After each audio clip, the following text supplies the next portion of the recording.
আকাশবাণী কলকাতা। খবর পড়ছি প্রবীর ভট্টাচার্য। আজকের বিশেষ বিশেষ খবর হলো, রাষ্ট্রপতি দ্রৌপদী মুর্মু আজ নতুন দিল্লিতে বীর বাল দিবসের অনুষ্ঠানে প্রধানমন্ত্রী রাষ্ট্রীয় বাল পুরস্কার প্রদান করবেন। স্বরাষ্ট্রমন্ত্রী অমিত শাহ নতুন দিল্লিতে সন্ত্রাসবাদ বিরোধী দুদিনের সম্মেলনের উদ্বোধন করবেন। প্রধানমন্ত্রী নরেন্দ্র মোদী বলেছেন, 11 বছর ধরে তাঁর সরকার উন্নয়নের ধারা বজায় রেখেছে। সরকারি প্রকল্পের সুবিধা কোটি কোটি মানুষের কাছে পৌঁছে যাচ্ছে। ভারতীয় রেল আজ থেকে তাদের যাত্রী ভাড়া কাঠামোয় পরিবর্তন করছে। তিরুবনন্তপুরমে গ্রিনফিল্ড স্টেডিয়ামে আজ মহিলাদের টি-20 ক্রিকেট সিরিজের তৃতীয় ম্যাচে ভারত শ্রীলঙ্কার মুখোমুখি হবে। আসছি বিস্তারিত খবরে। রাষ্ট্রপতি দ্রৌপদী মুর্মু আজ নতুন দিল্লিতে বীর বাল দিবসের অনুষ্ঠানে প্রধানমন্ত্রী রাষ্ট্রীয় বাল পুরস্কার প্রদান করবেন। কেন্দ্রীয় নারী ও শিশু উন্নয়ন মন্ত্রক জানিয়েছে যে এবছর 18টি রাজ্য কেন্দ্রশাসিত অঞ্চলের 20 জন শিশুকে এই সম্মানের জন্য নির্বাচিত করা হয়েছে, যারা সাহস, খেলাধুলা এবং সমাজসেবা সহ বিভিন্ন ক্ষেত্রে অসাধারণ কৃতিত্ব প্রদর্শন করেছে।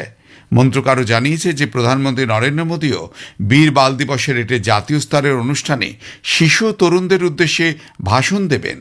অনুষ্ঠানে দেশের সমৃদ্ধ সভ্যতাগত ঐতিহ্য এবং বীরত্বের চেতনাকে তুলে ধরে সাংস্কৃতিক পরিবেশনাও থাকবে। কেন্দ্রীয় নারী ও শিশু উন্নয়ন মন্ত্রী অন্নপূর্ণা দেবী আজকের অনুষ্ঠানে উপস্থিত থাকবেন। কেন্দ্রীয় স্বরাষ্ট্রমন্ত্রী অমিত শাহ আজ নতুন দিল্লিতে সন্ত্রাসবাদ বিরোধী সম্মেলনের উদ্বোধন করবেন। স্বরাষ্ট্র মন্ত্রক জানিয়েছে যে দুদিনের এই সম্মেলনে সন্ত্রাসবাদ মোকাবিলায় নিযুক্ত অপারেশনাল বাহিনী, প্রযুক্তিগত, আইনি এবং ফরেনসিক বিশেষজ্ঞদের জন্য জাতীয় নিরাপত্তাকে প্রভাবিত করে এমন বিষয় এবং সন্ত্রাসবাদ থেকে উদ্ভূত হুমকি নিয়ে আলোচনা করা হবে। মন্ত্রক আরও বলেছে যে সম্মেলনে অন্যান্য বিষয়ের মধ্যে বিদেশি বিচার ব্যবস্থা থেকে প্রমাণ সংগ্রহ, সন্ত্রাসবাদ বিরোধী তদন্তে ডিজিটাল ফরেনসিক এবং ডেটা বিশ্লেষণ, জাতীয় নিরাপত্তার জন্য সাম্প্রতিক হুমকি ইত্যাদি বিষয়ে আলোচনা হবে। দুদিন এই সম্মেলনের আয়োজন করেছে জাতীয় তদন্ত সংস্থা এনআইএ।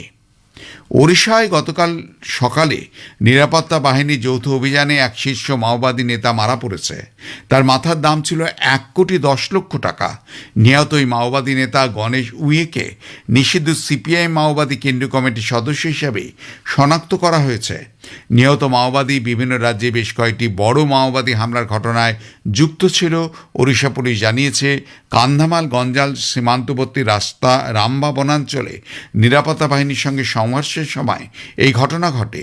গুলি বিনিময়ের সময় আরও 5 মাওবাদী নিহত হয়েছে বলে খবর পাওয়া গেছে। প্রধানমন্ত্রী নরেন্দ্র মোদী বলেছেন, গত 11 বছরে তাঁর সরকার দেশের প্রত্যেক নাগরিকের কল্যাণের জন্য কঠোর পরিশ্রম করছে। জাতি, ধর্ম, বর্ণ নির্বিশেষে প্রতিটি মানুষই এই প্রকল্পগুলির সুবিধা পেয়েছেন।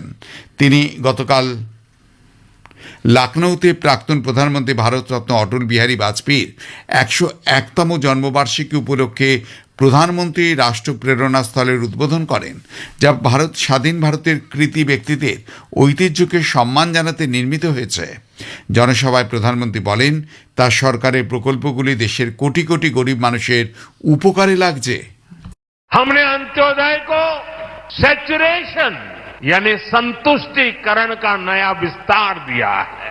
सैचुरेशन यानी हर जरूरतमंद, हर लाभार्थी को सरकार की कल्याणकारी योजनाओं के दायरे में लाने का प्रयास। जब सैचुरेशन की भावना होती है तो भेदभाव नहीं होता, और यही तो सुशासन है, यही सच्चा सामाजिक न्याय है, यही सच्चा सेकुलरिज्म है। প্রধানমন্ত্রী বলেন, দেশের উন্নয়নের চালচিত্র বদল করে দিতে তার সরকার একাধিক পদক্ষেপ নিয়েছে। বিশেষ করে প্রধানমন্ত্রী গ্রাম সড়ক যোজনার কথা তিনি উল্লেখ করেন। অনুষ্ঠানে প্রতিরক্ষামন্ত্রী রাজনাথ সিং, স্বাস্থ্য পরিবার কল্যাণমন্ত্রী জেপি নাড্ডা, উত্তরপ্রদেশের মুখ্যমন্ত্রী যোগী আদিত্যনাথ প্রমুখ উপস্থিত ছিলেন। দেশের প্রাক্তন প্রধানমন্ত্রী অটল বিহারী বাজপেয়ীর 101তম জন্মবার্ষিকী উপলক্ষে দিল্লির মুখ্যমন্ত্রী রেখা গুপ্ত এবং কেন্দ্রীয় মন্ত্রী মনোহর লাল জাতীয় রাজধানীতে গতকাল অটল ক্যান্টিনের উদ্বোধন করেন। সাংবাদিক সম্মেলনে দিল্লির মুখ্যমন্ত্রী এটিকে শহরের অভাবী ও কর্মজীবী মানুষের জন্য একটি বড় প্রকল্প হিসাবে অভিহিত করেন। তিনি বলেন, যেখানে তারা মাত্র 5 টাকা একবেলার খাবার খেতে পারবেন। তিনি আরও জানান যে এদিন 45টি ক্যান্টিন চালু করা হলো, বাকি 55টি ক্যান্টিন আগামী 15 দিনের মধ্যে চালু করা হবে। কেন্দ্রমন্ত্রী মনোহর বলেন, এই উদ্যোগের ফলে লক্ষ লক্ষ মানুষকে উপকৃত করবে।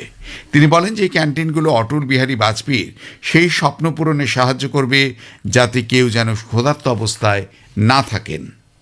প্রধানমন্ত্রী নরেন্দ্র মোদী আগামী রবিবার 28শে ডিসেম্বর আকাশবাণীতে মন কি বাত অনুষ্ঠানে তার চিন্তাভাবনা দেশ বিদেশের মানুষের সঙ্গে ভাগ করে নেবেন। এটি হবে মাসিক এই বেতার অনুষ্ঠানের 129তম পর্ব। বেলা 11টা থেকে আকাশবাণী এবং দূরদর্শনের সবকটি চ্যানেল এবং Akashvani news on AIR website, mobile app, প্রধানমন্ত্রী দপ্তর, তথ্য সম্প্রচার মন্ত্রকের ওয়েবসাইট ও ইউটিউব চ্যানেলে মন কি বাত সম্প্রচারিত হবে। খবর শুনছেন আকাশবাণী কলকাতা থেকে। ভারতীয় রেল আজ থেকে তাদের যাত্রী ভাড়া কাঠামোয় পরিবর্তন করছে। এই সংশোধিত ভাড়া কাঠামোয় শহরতলি ট্রেন পরিষেবা এবং সিজন টিকিটের ভাড়ার কোনো পরিবর্তন করা হয়নি। সংশোধিত ভাড়া আজ থেকে নতুন টিকিট কাটার ক্ষেত্রে কার্যকর হবে। আগে কাটা টিকিটের ক্ষেত্রে কোনো অতিরিক্ত মূল্য দিতে হবে না। সাধারণ দ্বিতীয় শ্রেণী কামরায় 215 কিলোমিটার পর্যন্ত যাত্রী ভাড়া বাড়েনি। 2 থেকে 16 থেকে 750 কিলোমিটার পর্যন্ত ভাড়া বেড়েছে 5 টাকা। আরেকবার পড়ছি, 216 থেকে 750 কিলোমিটার দূরত্ব পর্যন্ত ভাড়া বেড়েছে 5 টাকা। এছাড়াও 751 কিলোমিটার থেকে 1250 কিলোমিটার পর্যন্ত 10 টাকা ভাড়া বেড়েছে।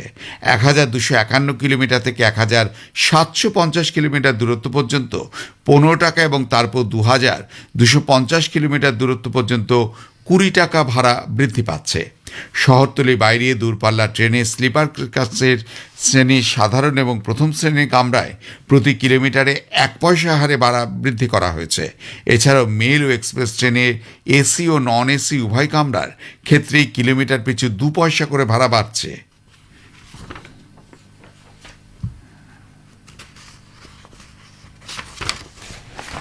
উত্তর পূর্ব লেবাননে ইসরায়েলের হামলায় ইরানে কুদস বাহিনীর এক ঊর্ধ্বতন কমান্ডারের মৃত্যু হয়েছে।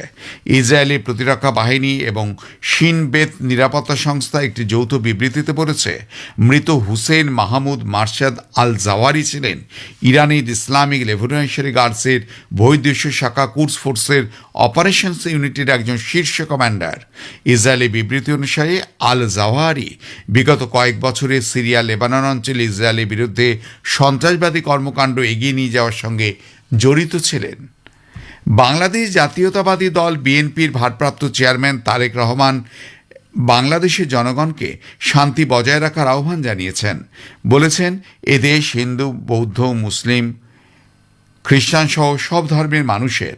17 বছর পর ঢাকায় ফিরে দলীয় সমর্থকদের উদ্দেশ্যে দেওয়া তার প্রথম ভাষণে রহমানের এই মন্তব্য এমন এক সময় এলো যখন গত বছরের আগস্টে অন্তর্বর্তী সরকার ক্ষমতা গ্রহণের পর থেকে বাংলাদেশের সংখ্যালঘুদের, বিশেষ করে হিন্দুদের বিরুদ্ধে ধারাবাহিক অত্যাচারের ঘটনা সামনে এসেছে।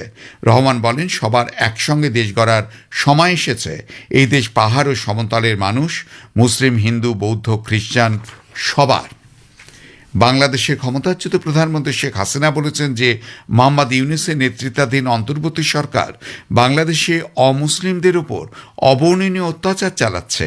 78 বছর বয়সী আওয়ামী লীগ নেত্রী আরও বলেন যে অবৈধভাবে ক্ষমতা দখলকারী বর্তমান শাসক গোষ্ঠী ধর্মীয় সংখ্যালঘুদের পুড়িয়ে মারার মতন ভয়াবহ নজির স্থাপন করেছে।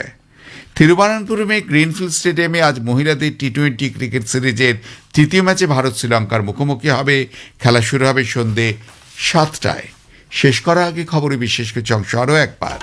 রাষ্ট্রপতি দ্রৌপদী মুর্মু আজ নতুন দিল্লিতে বীর বাল দিবসের অনুষ্ঠানে প্রধানমন্ত্রী রাষ্ট্রীয় বাল পুরস্কার প্রদান করবেন। স্বরাষ্ট্রমন্ত্রী অমিত শাহ নতুন দিল্লিতে সন্ত্রাসবাদ বিরোধী দুদিনের সম্মেলনের আজ উদ্বোধন করবেন। প্রধানমন্ত্রী নরেন্দ্র মোদী বলেছেন, 11 বছর ধরে তাঁর সরকার উন্নয়নের ধারা বজায় রেখেছে। সরকারি প্রকল্পের সুবিধা কোটি কোটি মানুষের কাছে পৌঁছে যাচ্ছে। খবর শেষ হলো, পরে খবর জাতীয় সংবাদ 7টা 25 মিনিটে।